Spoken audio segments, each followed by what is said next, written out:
নমস্কাৰ আপোনালোকে বহুতে আমাক ফোন যোগে হওক বা মেছেজত হওক বা ফেচবুকৰ কমেণ্টত হওক বহুতে আমাক কুৱেশ্যন সুধি থাকে যে আপোনালোকে কি ধৰণে বা কি ছিষ্টেমত আপোনালোকৰ কামসমূহ কৰে তো তেওঁলোকক মই জনাব বিচাৰিছোঁ যিসকলে জানিব বিচাৰিছে যে কি ধৰণে আমি কামসমূহ কৰোঁ আমি উইথ মেটেৰিয়েলছ আপোনালোকৰ পৰা কণ্টেক্ট লওঁ যাৰ দ্বাৰা আমি মাল মেটেৰিয়েলকে আদি কৰি বা কাৰিকৰী খৰচ যিখিনি হয় মানে লেবাৰ কষ্ট যিখিনি হয় গোটেই বস্তুখিনি আমি 100% কমপ্লিট কৰি আপোনালোকক খালি চাবিহে দিওঁ মানে কোনো ধৰণৰ হেডেক নোহোৱাকৈ আমি আপোনালোকৰ ঘৰখন বনাই আপোনালোকক হেণ্ডঅভাৰ কৰি দিওঁ তো ইয়াত আপোনালোকে আমাক পানীৰ ব্যৱস্থা কাৰেণ্টৰ ব্যৱস্থা বনোৱাসকল থকাৰ ব্যৱস্থা আৰু আৰ্ট ফিলিঙৰ কামটো আপোনালোকৰ ফালৰ পৰা কৰাই দিব লাগিব আৰু প্ৰথমে আমাৰ লগত আপোনালোকে এটা এগ্ৰিমেণ্ট কৰিব লাগিব যাৰ এগেইনষ্টত আমি আপোনালোকক structural drawing room plan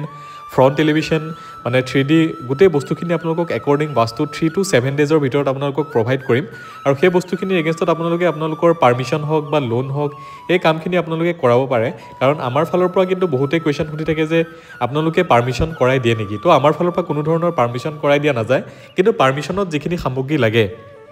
drawing হওক এষ্টিমেট হওক বা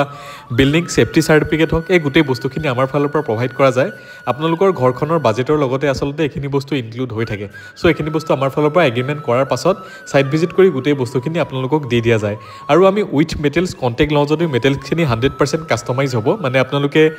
কালাৰ পুটি টাইলছ ফল চিলিং মডুলাৰ কিচেন গোটেই বস্তুবোৰ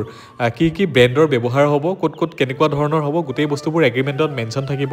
প্ৰত্যেকটো বস্তু আপোনালোকক সুধি লিখা যাব আৰু সেইমতে আপোনালোকৰ ফাইনেল এষ্টিমেটটো আহিব আৰু ফাইনেল এষ্টিমেটটো অহাৰ পিছত সেইধৰণে আপোনালোকৰ লগত এগ্ৰিমেণ্ট হ'ব আৰু গোটেই ঘৰখন আপোনালোকে কিমান ষ্টৰী বনাব বা প্ৰভিজন কি ধৰণে ৰাখিব সেই গোটেই বস্তুবোৰ সুধি মেলি আপোনালোকক সেইমতে মানে ড্ৰয়িং বনাই আপোনালোকক কামটো কৰাই দিয়া যায় আৰু ইয়াতে আমি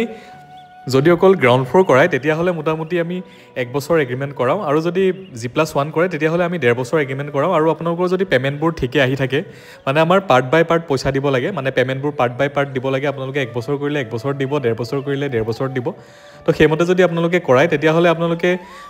পে'মেণ্টবোৰ যদি ঠিক সময়তে দি থাকে তেতিয়াহ'লে আপোনালোকৰ সময়তকৈ আগতে আপোনালোকৰ কামটো কমপ্লিট হ'ব এগ্ৰিমেণ্ট কৰা টাইমত কিবা এটা আমাক টোকেন এমাউণ্ট দিব লাগে যাৰ এগেইনষ্টত আমি আপোনালোকক ষ্ট্ৰাকচাৰেল ড্ৰয়িং ৰুম প্লেন এই গোটেই বস্তুবোৰ প্ৰভাইড কৰোঁ ফাৰ্ষ্ট ইনষ্টলমেণ্ট দিলে প্লেন কমপ্লিট হ'ল ছেকেণ্ড দিলে ছাদ কমপ্লিট হ'ল থাৰ্ড দিলে ব্ৰিকল প্লাষ্টাৰ হ'ল সেইধৰণে আমি আমাৰ কামসমূহ কৰোঁ আৰু আপোনালোকে যিটো টাইমৰ ভিতৰত মানে এগ্ৰিমেণ্ট কৰাব সেই টাইমৰ ভিতৰতে আপোনালোকৰ পে'মেণ্টসমূহ দি ক্লিয়াৰ কৰিলে সেই টাইমৰ ভিতৰতে আপোনালোকৰ কামসমূহ কমপ্লিট হয় ধন্যবাদ আৰু যদি কিবা সবিশেষ জানিবলগীয়া থাকে তেতিয়াহ'লে মেছেজ কৰিলে আমি আপোনালোকক নিশ্চয় উত্তৰ দিবলৈ চেষ্টা কৰিম ধন্যবাদ